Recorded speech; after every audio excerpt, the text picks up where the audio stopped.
जय हिंद। कैसे हैं आप सब? आप सबका एक बार फिर से स्वागत है मेरे चैनल ए के ट्यूटर पर। आज हम कक्षा 7वीं संस्कृत रुचिरा में चैप्टर 3 स्वावलंबनम यानी होता है आत्मनिर्भरता। ठीक है, तो उसका जो है अभ्यास पढ़ेंगे। ठीक है, अभ्यास जो एक्सरसाइज है उसको आप क्या करेंगे आज देखेंगे। तो चलिए आगे बढ़ते हैं। आगे है, पहला प्रश्न कहता है उच्चारणम कुरुत। ठीक है, उच्चारण करना है, यानी ये जो शब्द दिया हुआ है सभी को उच्चारण कर लीजिए। ये मेरे हिसाब से ज़रूरी भी है, तो देखते हैं। आप क्या करेंगे? अगर संख्या संस्कृत में संख्या याद करना कठिन हो रहा है तो आप क्या करेंगे? 1 2 3 4 5 6 7 8 9 10 तक का संस्कृत याद कर लीजिए। जैसे प्रथम, द्वितीय, तृतीय या एक जो बोलते हैं द्वितीय, त्रय। ठीक है, चतुर्थ या चतुर, पंचम, षष्ठी, ऐसे करके आप क्या कर लेंगे? पहले याद कर लेंगे 10 तक का, फिर उसके बाद कितने तक का? 10 से 20 30 40 50, इनका जिनका जिनका वर्ण वैसे 40 50 60 70 80 90 100, इनका क्या कर लेंगे? संस्कृत याद कर लीजिए। तो कुल मिलाकर 2 लाइन को याद करना है। ठीक है, 1 से 10 तक और 10 20 30 करके कितना 100 तक। बाकी का क्या है? ऐड करना है। जैसे यहाँ पे दिया है पंचविंशति दिया है, तो पंचविंशति यानी कि इसको क्या बोलते हैं? पंच यानी कि 5, विंशति यानी कि 20। ठीक है, तो इस प्रकार से क्या कर लेंगे? यहाँ से 5 का याद है आपको, तो पहले क्या लेंगे? 5 को पंच कहते हैं। ठीक है, और विंशति विंशति यानी 20, तो इस प्रकार से आप क्या करेंगे? बन जाएगा ये। ठीक है, जैसे आपको जैसे ये करते हैं, जैसे 32 को क्या कहते हैं, मतलब संस्कृत में क्या बोलते हैं? तो अगर आप 32 को क्या कहेंगे तो ये कैसे बनता है? 32 कैसे बना है? तो ये बोल दीजिए 2 यानी 2 + 30 है ना, यानी 2 और 30 को जोड़ेंगे तो कितना होगा? 32 होगा। तो 2 को क्या बोलते हैं? द्वा बोलते हैं। ठीक है, या द्वा।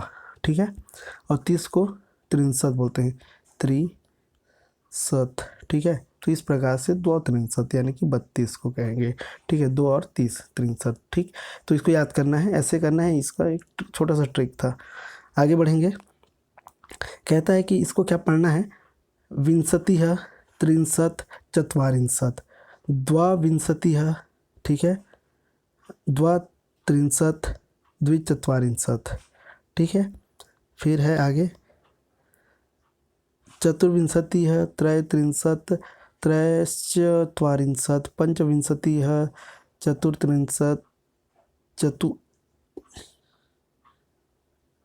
ये गलत लिख दिया है, चतुर्त्रिंशत् होगा, चतुस्त्रिंशत् होगा। ठीक है, चत्वारिंश यहाँ पे हो जाए चतुश्चत्वारिंशत्, यहाँ पे अष्टविंशति है, अष्टात्रिंशत्, सप्तचत्वारिंशत्, नवविंशति है, नवत्रिंशत् है, और 50 है, यानी 50 है। ठीक है, इस प्रकार से ये है। आगे देखेंगे इसको।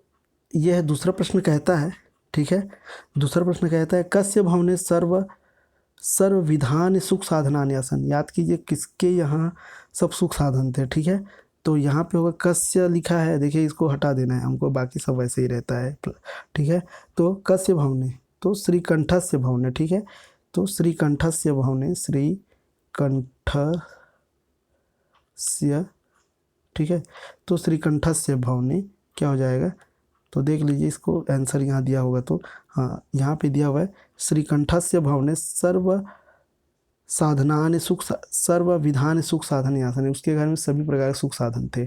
ठीक है, आगे है दूसरा प्रश्न कहता है कस्य गृहे कोऽपि भृत्या नास्ति। किसके घर में कोई भी नौकर नहीं था। ठीक है, हालांकि इनडायरेक्टली बोलोगे तो 8 नौकर रखा हूँ बोलता है, लेकिन किसके घर में था ये हो जाएगा कृष्ण मूर्ति है। ठीक है, तो यहाँ पे हो जाएगा कृष्ण मूर्ति है। ठीक है, तो देखते हैं कृष्ण मूर्ति है, दूसरा हो जाएगा इसका आंसर। ख नंबर है यहाँ पर, कृष्ण मूर्ति गृह कर्म कराह भृत्या नस्ति। ठीक है, यानी उसके घर में कोई भी भृत्य नहीं थे। ठीक है, यहाँ पे हो जाएगा, तो इसको बोलेंगे कृष्ण मूर्ति गृह। यहाँ पे होगा, ये हो जाएगा, ये गलत है, यहाँ पे हो जाएगा कोअपि होना चाहिए। ठीक है, या फिर कोई भी वृत्य नहीं था। ठीक है, तो यहाँ देखते हैं क्या हो जाएगा ये। कृष्णमूर्तेः गृहे कर्मकरा नास्ति, या एक ही होगा, या तो कर्मकरा होगा या वृत्या होगा। तो यहाँ पे ये वृत्या को हटा देते हैं, तो कृष्णमूर्ते गृहे कर्मकरा नास्ति। ठीक है, ये आंसर होगा। ठीक, ठीक है, यहाँ पे आप ऐड कर सकते हैं कोअपि कर्मकरा नास्ति भी लिख सकते हैं। ठीक है, तो इसको देख लीजिए, इस एक को काट देना, कर्मकरा को रखिए, वृत्ता को हटाइए। ठीक है, अगला है श्रीकंठस्य आतिथ्यम क्या कुर्वन्।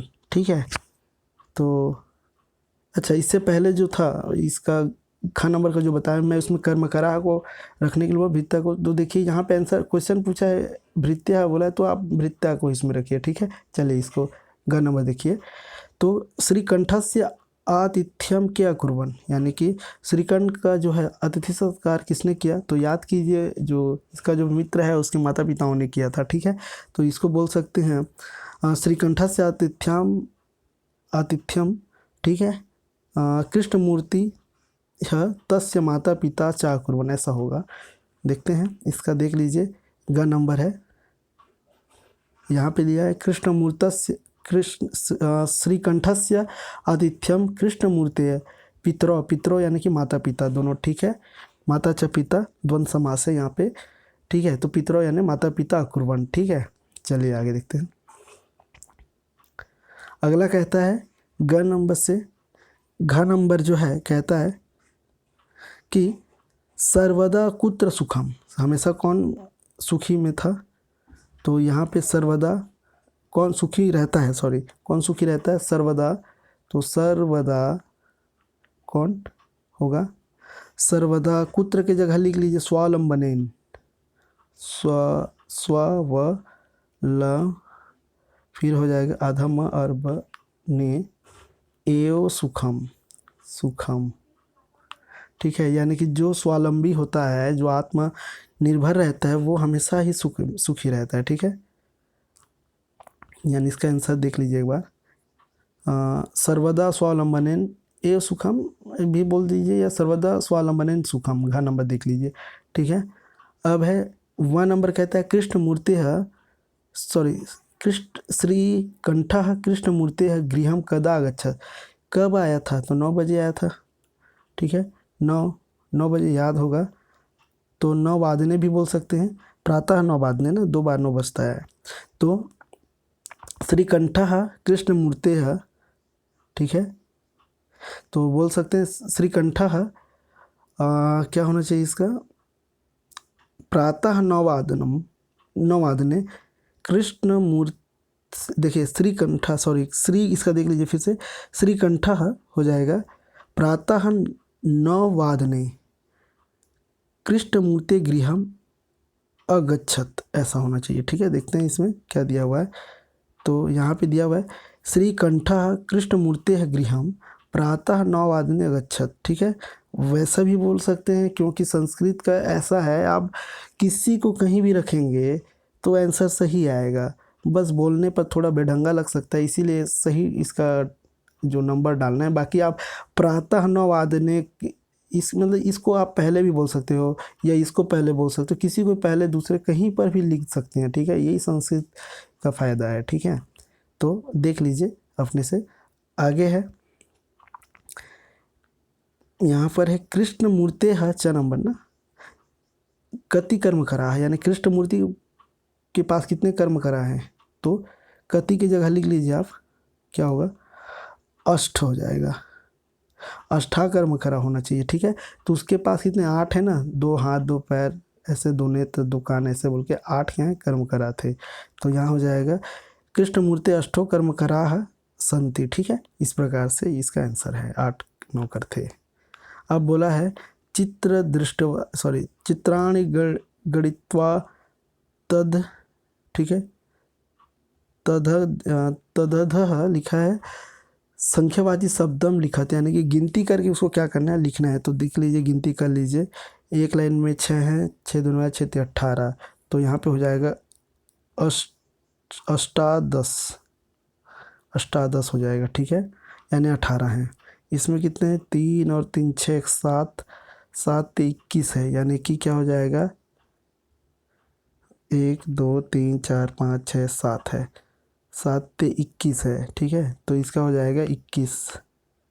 तो 21 को देख लीजिए, एक विंशति है। ठीक है, यहाँ पे देख लीजिए, अगर समस्या होता है लिखने में तो अष्टादश एक विंशति हो गया, ये 21 हो गया। अब इसको गिनना पड़ेगा। यहाँ पे है, एक लाइन में 5 है तो 5 या 15 हो गया है, तो पंचदश, पंचदश हो जाएगा। ठीक है, पंचदश देख लीजिए, पंचदश हो जाएगा। तो आगे बढ़ेंगे, यहाँ पे मोमबत्ती भी है, जो कितने दिया हुआ है देख लेते हैं। एक में 1 2 3, देख लेते हैं गड़बड़ नहीं होनी चाहिए। 1 2 3 4 5 6 7 8 9 10 11 12, 12 है, तो 12 3 36। ठीक है, 36, यानी 60 63 है। 36 को बोलते हैं 60 63। आगे है, यहाँ पे कैंची भी दिया हुआ है, 1 2 3 4 5 6, तो एक लाइन में 6 है, तो 4 लाइन में कितना होगा, 24, यानी चतुर्विंशति यानी 24। ठीक है, पत्तों को देखते हैं, 1 2 3 4 5 6 7 8 9 10 11, 11 है, तो 11 तिया 33 33। ठीक है, त्रय त्रिंशत कितना हो जाएगा, त्रय त्रिंशत। ठीक है, आगे देखते हैं। आगे कहता है कि जो डिब्बा में है जो लिखा हुआ है, यानी चौथा है, मंजुषाता अंगा नाम कृत्य पदानि चिन्नुत, यानी कि जो डिब्बे में है सही जो लिखा है उसको छांटना है। 28 को क्या बोलते हैं, इसको देख लीजिए। 28 को अष्टविंशति। ठीक है, ये हो जाएगा 28 का, ये अष्टविंशति। ठीक है, अगला है 30, 30 को, तो 30 का हो जाएगा त्रिंशत। ठीक है, 24, 24 यानी चतुर्विंशति, चतुर्विंशति, यहाँ से साइड से चतुर्विंशति। ठीक है, 27 को, यानी 27 को सप्तविंशति। कोई कठिन नहीं, एकदम इजी है, आपको मैं जो बोला हूँ उसको याद रखिए। ठीक है, विंशति। अब है 31, 31 जो है एक त्रिंशत, ये जो है एक त्रिंशत। ठीक है, अब 40 है तो चत्वारिंशत। कोई कठिन नहीं है, फिर से मैं बोलता हूँ, 1 से 10 तक का संस्कृत याद कीजिए। ठीक है, और 10 20 30 40 50 60 70 80 90 100 को याद कीजिए। बाकी फिर आप ट्रिक लगा सकते हैं देख के कैसे करना है। ठीक है, अच्छा, यहाँ 50 ही बाकी है, 50, 50 क्या हो जाएगा, 50 होगा। ठीक है, एक बाकी है, उसको आप लिख लेंगे। हाँ, ये 50 आगे है। आगे कहता है, 5th नंबर है, चित्रम दृष्ट्वा मंजुषाता पदानि च प्रयुज्य वाक्यानि, क्या करिए, रचयत, यानी कि चित्र को देखकर रचना करना है। ठीक है, तो वाक्य की रचना करना है चित्र को देखकर। जैसे एक किसान जो है खेत जोताई कर रहा है, ठीक है, दूसरा खोदाई कर रहा है, तीसरा जो है रोपाई कर रहा है, यानी कि धान बोने का काम कर रहा है या फिर लगाने का। ठीक है, तो इसको संस्कृत में बोलना है। ठीक है, तो सबको मेल करना है, मिलाना है। ठीक है, तो पहला देख लेते हैं, ऐसा, ये पहले नंबर का बना रहे हैं, ऐसा कृषकः, या कृषका नहीं होगा, कृषकः, कृषकः।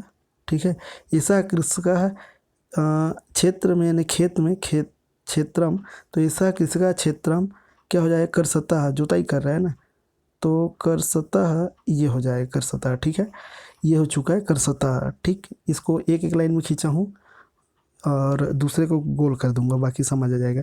ठीक है, ऐसा ये हो गया, ऐसा कृषकः क्षेत्रम करसति। ठीक है, यानी कि यह जो किसान है वो खेत को जोताई कर रहा है, क्षेत्र को जोत रहा है। ठीक है, अब दूसरा जो देखते हैं, दूसरा जो यहाँ पे है वो कहता है एतो, ये दोनों, ये दो जन हैं, एतो। ठीक है, एतो कृषको, दो जन में और यूज होता है कृषको। ठीक है, अब है किससे कर रहे हैं, खनित्रम, यहाँ पे दिया हुआ है खनन कार्यम ना, यहाँ पे खनन कार्य हो जाएगा, खनन कार्य कार्यम, तो यहाँ हो जाएगा ये, और लिखा है कुरुतः तीतः, तो कुरुता हो जाएगा। तो एतो, ठीक, कृषको, अब है खनन कार्यम कुरुतः, ठीक है, ये हो गया इसका। अब है थर्ड नंबर, देखते हैं जो यहाँ पे अलग से क्या रोपंती वाला काम कर रहे हैं, ठीक है, रोपने का काम कर रहे हैं। तो अब देखते हैं यहाँ पे, देखिए इसको अब मुझे कैसे पता लगा ये रोपाई का काम कर रहे हैं, ठीक है। तो अब मुझे इसलिए आया कि इसके ऑप्शन में दिया हुआ था एक रोपाई का काम बता रहा है, एक जुताई का काम बता रहा है, तीन ही काम कर रहे हैं, एक जुताई कर रहा है, एक खुदाई कर रहा है, खनन काम कर रहा है, एक और काम कर रहा है, वही है, तो काम को ले लिया, ठीक है भाई। तो देखते हैं, या फिर खाली बैठे हैं भी बोल सकते हैं, कुछ समझ नहीं आ रहा है तो, ठीक है। तो देखते हैं आगे, तो ये हो जाएगा एते, ये सब, एते कृषकाः, आह हो गया यानी कि बहुवचन है, ठीक है। आगे है ये बचा है धान्यम, यानी कि धान जो है, उसके बाद है ये नीचे में, और रोप है रुपयंती, रुपई कर रहे हैं, ठीक है, यानी लगाने का काम कर रहे हैं, ठीक। तो इस प्रकार से इसका आंसर हो जाएगा, ठीक, ये हो गया। अगला जो है 6 नंबर कहता है अधोलिखितान समयवाचकान अंकान पदेषु लिखत, यानी जो समय के बारे में बोला गया है। तो देखिए इसका क्या करना है, समय को लिखना है संस्कृत में, ठीक है, जो समय बताया गया है। तो देखते हैं, पहला जो है, एक दो को बता देता हूँ। पहला है 7 बज रहे हैं, ठीक है, तो सप्तवादनम, सप्तवादनम, बजे को वादनम लिखना है, ख़त्म, उससे ज़्यादा कठिन नहीं है। वादनम लिख दीजिए सब में, सभी में बजे है तो सब में यहाँ पे क्या लिख दिया, वादनम, ठीक है, बाकी को एडजस्ट करना है, ठीक।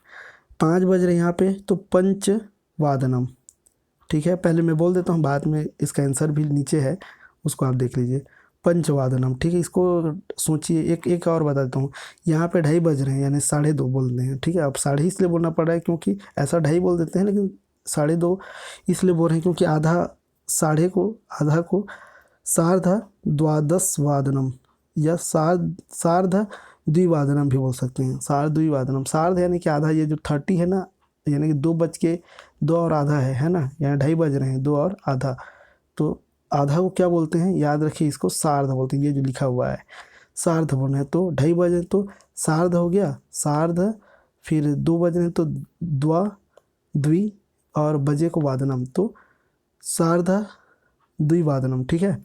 इसका क्या बोलेंगे, ये भी सार्ध त्रिवादनम हो जाएगा, ठीक है। ये जो 11 बज रहे हैं तो क्या हो जाएगा, एकादश वादनम हो जाएगा। ये 9 बज रहे तो 9 वादनम, और 12:30 है तो सार्ध, ठीक है, द्वादश वादनम, ये बुक में भी पढ़ चुके हैं एक बार। और 4:30 है, यानी कि 4:30, यानी 4:30 हो रहा है, तो सार्ध चतुर्वादनम। 8 बज रहे हैं तो अष्टवादनम हो जाएगा। 1:30 बज रहा है, यानी कि 1:30, ऐसे बोलना पड़ता है, ठीक है। तो सार्ध, साढ़े आधा को सार्ध हो गया, और 1 को 1 वादनम हो गया। 7:30 को चलिए बताइए, ठीक, चलिए उसका मैं बाद में बता दूंगा, क्योंकि आप लोग उतने तक सोचिए 7:30 को क्या बोलेंगे, ठीक है। उसका आंसर यहाँ पे है, ठीक। आधा को क्या बोलते हैं, सार्ध बोलते हैं। 7 को क्या बोलेंगे, सप्त बोलेंगे। बजे को वादनम बोलेंगे, ठीक है, याद रखिए। आगे है फिर से, मंजुषाता पदानि चित्वा रिक्त स्थानी पूरिया, 7वां नंबर है, यानी फिर से डिब्बे का जो है छांट के लिखना है। मैं बोला ये जो चैप्टर ही संख्यावाची शब्दों का ज्ञान कराना था, ठीक है। तो चलिए देखते हैं, यहाँ पर का नंबर कहता है खाली स्थान ऋतवाह, कितने ऋतुएं होती हैं, ठीक है, देख लीजिए। इसमें से ऋतुएं 18 होते हैं क्या, सॉरी 28 होते हैं क्या, नहीं, तो ये कितने होते हैं, 6, तो सही है, ये जो होगा पहला होगा, का नंबर इसमें का होगा। मासाह भवंती, कितने माह होते हैं, ये हो जाएगा खा नंबर, 12 माह होते हैं। कस्मिन मासे खाली स्थान अथवा खाली स्थान दिवसा भवंती, तो कौन से माह में, एक कस्मिन मासे, यार एकस्मिन मासे यानी होता है एक माह में जो है कितने से कितने होते हैं, 30 भी हो सकते हैं, 30 दिन भी होते हैं और 31 भी हो सकते हैं, ठीक है। तो 63 हो जाएगा और एक एक 63 भी, 31 भी हो सकते हैं, ठीक है। फरवरी माह से सामान्यतः दिनानि कितने दिन होते हैं फरवरी में, ये होता है 28 दिन, ठीक है। सामान्यतः 28 दिन का होता है। फिर है मम शरीरे खालिस्तान हस्तो, कितने हाथ हैं, 2 हाथ हैं, 2, ठीक है। तो इस प्रकार से इसका आंसर है। तो इस प्रकार से ये जो है चैप्टर कंप्लीट होता है। तो अगर अच्छा लगा तो लाइक कर दीजिए और क्या बोलना चाहिए, मेरा चैनल अगर नए हैं तो सब्सक्राइब कर लीजिए और अगले वीडियो के लिए तैयार रहिए। नेक्स्ट वीडियो लेके मैं आने वाला हूँ, तब तक के लिए धन्यवाद।